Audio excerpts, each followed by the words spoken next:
राधे राधे, जय श्री कृष्णा। आज की वीडियो में हम आपको ब्रज के पंचम वन काम्य वन के प्रमुख प्राचीन स्थानों के दर्शन कराने जा रहे हैं, जहां भगवान श्री कृष्ण और बलराम जी गाय चराते थे। काम्य वन को प्राचीन वृंदावन भी कहा जाता है और वर्तमान में इसे कामा के नाम से भी जाना जाता है। आइए ब्रज की यात्रा में आप सभी का स्वागत है।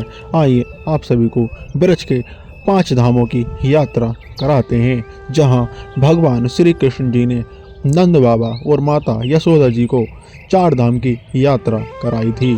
श्री राधे राधे।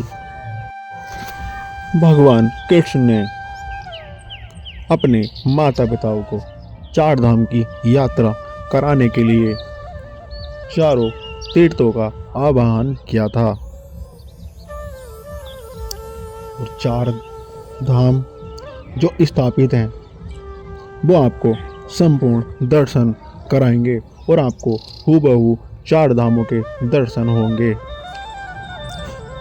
काम्यवन कामा से लगभग 10 किलोमीटर की दूरी पर चलने पर सबसे पहले आपको दर्शन होते हैं केदारनाथ के। यहाँ पर्वत की बनी सीढ़ियों के सहारे चढ़ना होता है और ऊपर पहुँच के आपको दर्शन होते हैं श्री केदारनाथ जी के, जहाँ एक बड़े से शिलाखंड के नीचे आपको भगवान भोलेनाथ के प्राचीन शिवलिंग के दर्शन होते हैं। इस स्थान की बनावट हूबहू केदारनाथ धाम की तरह ही है। इस पर्वत की शिला की शाखा विशेषता है। इस शिला को गौर से देखने पर आपको कई देवी देवताओं के दर्शन भी प्राप्त होंगे। श्री राधे राधे। यहाँ पर गणेश जी की आंखें दिख रही हैं। जैसे ये नंदी जी का दर्शन है। ये बीच में पूंछ बनी हुई है छोटी सी। केदारनाथ का सिंहासन है ऊपर। नादिया की पीठ में गुप्पा छोटा सा। ये कान है भगवान का। ये भगवान ने अपनी माँ पिता के लिए 4 धाम के लिए उत्तराखंड से केदारनाथ को प्रकट करा है। जो लोग आते हैं, जो लोग ना पहली बार दर्शन करते हैं भगवान के केदारनाथ जी के, वो लोग दोबारा दर्शन पा लेते हैं। कुछ दूरी पर चलने के बाद हम पहुँचते हैं बद्री विशाल में, बद्री धाम में। यहाँ पर हमें दर्शन होते हैं श्री बद्री धाम के। यहाँ पर भगवान शिव का लिंग स्वरूप भी यहाँ विराजमान है रामेश्वर रूप में। जैसे आपको बद्रीनाथ में नारद कुंड के दर्शन होते हैं, ठीक वैसे ही यहाँ तपो कुंड के दर्शन होते हैं। यहाँ एक तपस्वी ने यहाँ घोर तपस्या की थी और भगवान श्री कृष्ण को प्रसन्न किया था। यहाँ पर भगवान श्री कृष्ण साक्षात रूप में दर्शन दिए थे महान ऋषि को मंदिर में उपस्थित। जिस तरह से आपको बद्री धाम में नर नारायण के दर्शन होते हैं, ठीक उसी तरह यहाँ भी नर नारायण के दर्शन होते हैं। यहाँ श्री नारायण श्री भगवान आदि बद्री रूप में विराजमान है। इन्हीं के बगल में आपको भगवान शिव के दर्शन भी प्राप्त होंगे। यहाँ पर पार्वती माता गणेश भगवान भी यहाँ विराजमान है। यह बद्री विशाल के विग्रह के दर्शन कर रहे हैं जो अपने में अलौकिक है। यहाँ पर भगवान कृष्ण जी ने यशोदा माता और नंद बाबा को 4 धाम की यात्रा करवाई थी। आगे चलने पर हम पहुँचते हैं गंगोत्री यमुनोत्री, जो 1.5 से 2 किलोमीटर की दूरी पर स्थित है। यह स्थान चारों ओर से ऊंचे ऊंचे पर्वत श्रृंखलाओं से घिरा स्थान है।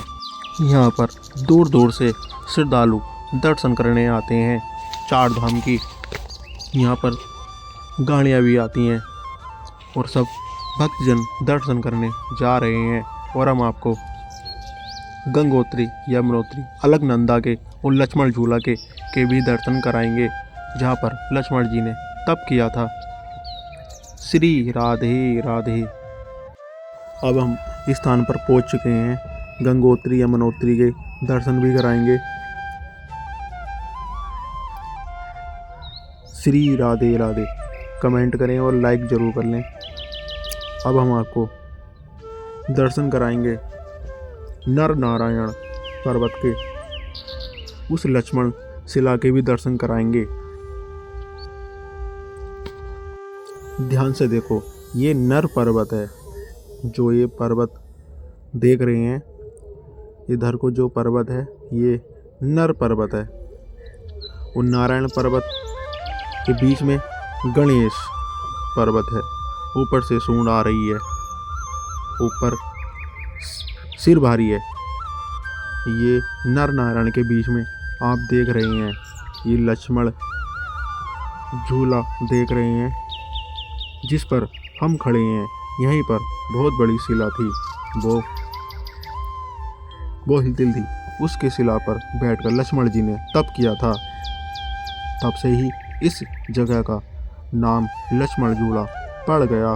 तीनों धाराओं के दर्शन भी आप करेंगे जो बीच में बहती आ रही है। वो पर्वतों के बीच में से उधर लास्ट में अलकनंदा है। यह तीनों नदी धाराओं का संगम है। मंदिर की कुछ दूरी पर स्थित है, जहां हम पहुंचने के लिए जंगल के रास्ते जाना होता है। यहाँ सरोवर भी है, पर्वत से घिरा हुआ है। पर्वतों की हरियाली यहाँ की सुंदरता को भी बढ़ा देती है। इसके बाद काम्यवन का अलग प्राचीन स्थान लंका पलंका सेतु बन रामेश्वर मान्यता के अनुसार जिस तरह भगवान श्री कृष्ण जी ने 4 धामों की स्थापना की थी, उस तरह उन्होंने ब्रज में श्रीलंका और सेतुबन और रामेश्वर को भी प्रकट किया था, जहां रावण ने सीता माता को बंदी बना के रखा था। अशोक वाटिका से चलकर कुछ दूरी पर रामेश्वर मंदिर है, जिसमें भगवान भोलेनाथ के भी दर्शन होते हैं। समुद्र से राम सेतु बनाने से पहले श्री राम जी ने भगवान भोलेनाथ जी की पूजा की थी। रामेश्वर के पास में ही राम सेतु है, जहां शिलाखंड की एक लंबाई श्रृंखला है। यहाँ श्रद्धालु दर्शन करने के पर आते हैं और इन शिलाखंडों पर राम जी का नाम भी लिखते हैं। यह स्थान काम्यवन से लगभग 1 किलोमीटर की दूरी पर स्थित है। काम्यवन का अलग प्रमुख स्थान है वृंदावन का वृंदा देवी मंदिर है। वृंदा देवी राधा रानी की अंतर सखी हैं। ये आप जो दर्शन कर रहे हैं, ये वृंदा देवी हैं, जो राधा रानी की अंतर सखी हैं। इस मंदिर में वृंदा देवी की अति सुंदर और प्राचीन विग्रह के दर्शन होते हैं, जिन्हें वृंदा देवी का ब्रज में सबसे प्राचीन विग्रह बताया जाता है, जो किसी समय वृंदावन में गोविंद देव जी के मंदिर में विराजमान थे। परंतु 1669 ईस्वी में मुगलों ने वृंदावन पर आक्रमण किया था। श्री गोविंद देव जी ने वृंदा देवी को विग्रह को काम्यवन में लाया गया था। यहाँ श्री गोविंद जी के विग्रह को जयपुर को रवाना कर दिया और वृंदा देवी को यहाँ काम्यवन में ही रखा गया। तब से श्री वृंदा देवी महारानी तब से काम्यवन में दर्शन दे रही हैं। यह दूर दूर से श्रद्धालु राधा कृष्ण जी के भक्त वृंदा देवी के दर्शन करने आते हैं। काम्यवन की पंचकोश की परिक्रमा को शुभ आरंभ इसी मंदिर से किया जाता है, जो 5 दिन तक चलता है। काम्यवन के अन्य प्राचीन वन के स्थानों के दर्शन करना चाहते हैं तो सब्सक्राइब करें। और आज की ये वीडियो आपको कैसी लगी कमेंट करके अवश्य बताएं। संपूर्ण ब्रज की यात्रा में आपका स्वागत है। संपूर्ण ब्रज के दर्शन करना चाहते हैं तो सब्सक्राइब जरूर करें। हम आपको संपूर्ण ब्रज के दर्शन हमारी वीडियो के माध्यम से होंगे। श्री राधे राधे, जय श्री मन्नारायण। मिलते हैं अगले ऐसी ब्रज के अन्य यात्रा में।